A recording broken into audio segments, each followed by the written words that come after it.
Դահլիճում լռություն։ Մեծարգո պարոն վարչապետ, նախընթաց ժամանակահատվածում դուք բալանսավորված դիվանագիտական կարևոր շրջագայություն ունեցաք Մոսկվա, ապա Նյու Յորք, ապա Ստրասբուրգ։ Մոսկվայում ատոմային ֆորումի շրջանակներում անձնական հանդիպում ունեցաք Ռուսաստանի Դաշնության նախագահի հետ, դատելով մուտքի խոսքերից եւ երկու պետությունների պաշտոնական հաղորդագրություններից այդ շփումները առնվազն ջերմ եւ բարեկամական մթնոլորտում անցան, ապա Նյու Յորք ՄԱԿ-ի գլխավոր ասամբլեայում հնչեց ձեր փայլուն ելույթը, որ արտացոլում էր Հայաստանի Հանրապետության ռազմավարական շահերի հստակ արտահայտումը, մի շարք շփումներ Նյու Յորքում, այդ թվում ՄԱԿ-ի գլխավոր քարտուղար Անտոնիո Գուտերեշի հետ, զուգահեռ արտաքին գործերի նախարար Արադ Միրզոյանի բազմաթիվ այլ շփումներ, ապա մեկնում Ստրասբուրգ, հանդիպումներ ԵԽԽՎ բարձրաստիճան եւ Եվրոպայի խորհրդի բարձրաստիճան շատ պաշտոնյաների հետ, ելույթ ԵԽԽՎ-ում, հարցերին պատասխանների հնչեցում, որոնք արտացոլեցին այն, որ Հայաստանի Հանրապետությունում մարդու իրավունքների եւ ժողովրդավարության խնդիրները անդադ գնալով կատարելագործում են, բայց ամենակարևորը, որ Եվրոպայի խորհրդում մեծապես աջակցություն ստացակ խաղաղության պայմանագրի օգոստոսի 8-ի նախաստորագրման հետ կապված ակնհայտ աջակցություն Եվրոպայի խորհրդում։ Իմ հարցը հետևյալն է.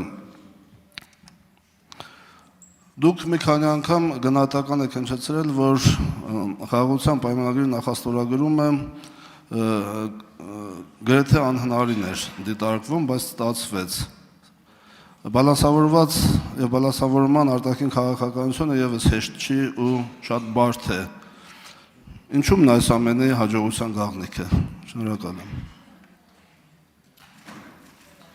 Հաջողության գաղտնիքի մասին կխոսի Հայաստանի Հանրապետության վարչապետ Նիկոլ Փաշինյանը, համեցեք պարոն վարչապետ։ Շնորհակալ եմ պարոն Թորոսյան հարցի համար, իրականում գիտեք ձեր հարցը շատ կարևոր է,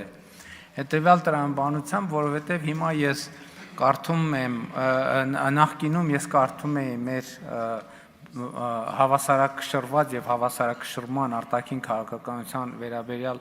ներհայաստանյան մեկնաբանությունները եւ զարմանում,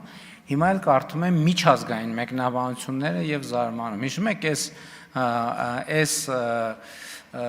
ամբիոնից մի քանի անգամ ասել եմ, որ պետք չի գործընկերությունը շփոթել ամուսնության հետ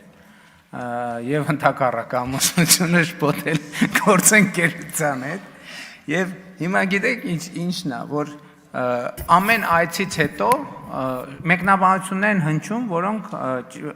կարիք ունեն պարզաբանման։ Երևի թե բալանսավորման եւ բալանսավորված արտաքին քաղաքականությունը ինքը կարիք ունի պարզաբանման։ Ինչու՞, որովհետեւ նախկինում մենք խոսել էինք, որ եւ այս օրինակը կարծում եմ շատ հստակ է ցույց տալիս, մասնավորապես նոր միջուկային ռեակտոր կառուցելու մեր փնտրտուքների մասին եւ ես միջազգային մամուլի արձագանքներից հասկացա, որ մեր դիրքորոշումը կամ լավ պարզաբանված չի, կամ պարզապես այդ պարզաբանումը չի հասել հասցեատերերին։ Մենք կայացրել ենք ռազմավարական որոշում, որ մեր հաջորդ միջուկային ռեակտորը լինելու է փոքր մոդուլային։ Մենք դա բազմակողմանի քննարկում ենք ունեցել եւ այդ որոշումը կայացրել ենք։ Հիմա հաջորդ հարցը. ում հետ ենք մենք կառուցելու, ում հետ ենք գործընկերություն անելու։ Մենք մեր բոլոր գործընկերներին, ովքեր նման բան ունեն, նման տեխնոլոգիա ունեն կամ կարող են ունենալ, մենք բոլորին հարցրել ենք, ասել ենք դուք կնեղսրտեք, եթե մենք այս թեման քննարկենք նաև մյուսների հետ։ Բոլորը ասել են, որ ոչ։ Հիմա ինչ եմ ասում, որովհետև երբ որ ես գնում եմ Մոսկվա, ասում են վերջ, ուրեմն որոշվել է, որ Մոսկվայի Ռուսաստանի հետ է կառուցվում։ Միացյալ Նահանգների հետ հուշագիր ենք ստորագրում ու նոր գնում Մոսկվա, ասում են, բա հուշագիրը ստորագրեցին, ինչի գնացին Մոսկվա։ Գնում ենք Չինաստան, ասում են, բա չհասկացանք, հիմա այնա մենք շատ թափանցիկ ասել ենք, որ այս պահին մենք ուզում ենք ստանալ առաջարկներ։ Եվ մենք այսօր նման խոսակցություն ունենք եւ Միացյալ Նահանգների հետ, եւ Ռուսաստանի հետ, եւ Չինաստանի հետ, եւ Հարավային Կորեայի հետ, եւ Ֆրանսիայի հետ։ Եվ որ առաջարկը մեզ, ընդ որում մենք քաղաքական կոմպոնենտ չենք դնում ընդհանրապես։ Մենք ասում ենք կոմերցիոն եւ տնտեսական շահավետության առումով մենք պետք է նայենք, որ առաջարկն է մեզ ձեռնտու եւ ընտրություն կատարենք ըստ այդմ, որ արձագանքեք գուցե շարունակենք։ Շնորհակալ եմ, պարոն վարչապետ, ձեր խոսքը շարունակելուց զատ նաև խնդրում եմ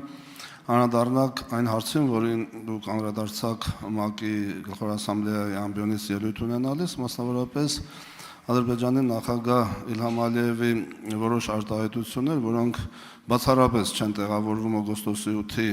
համաձայնագրի տրամաբանության մեջ, մասնավորապես այսպես կոչված Զանգեզուրի միջանցք արտահայտությունը, որի հստակ պատասխանը դուք հնչեցրիք,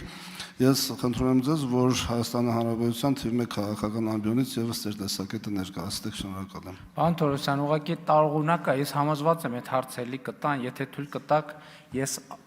միջուկային ռեակտորի հետ կապված այդ խնդրի համատեքստում ձեր հարցին պատասխանեմ։ Հիմա մենք ասում ենք, որ մենք այս թեմայով երկխոսություն ունենք 5 գործընկերոջ հետ։ Տեսեք, հրապարակային ասում ենք, եւ ընդ որում այդ խոսակցությունը գործնական է։ Մեր փորձագետների խմբերը այցելում են կամ պիտի այցելեն տարբեր տեղեր, տեսնելու, ուսումնասիրելու, պարզելու, եւ մենք, բայց մյուս կողմից էլ առաջիկա 1-2 տարվա ընթացքում մենք պետք է որոշում կայացնենք եւ պայմանագիր կնքենք, եւ այդ որոշում կայացնելու եւ պայմանագիր կնքելը չի ունենալու աշխարհքաղաքական, արտաքին քաղաքական ենթատեքստ, որովհետեւ մենք ուզում ենք փոքր միջուկային ռեակտոր եւ ուզում ենք դա առավել լավ գնով, առավել անվտանգ տեխնոլոգիայով եւ նաեւ իր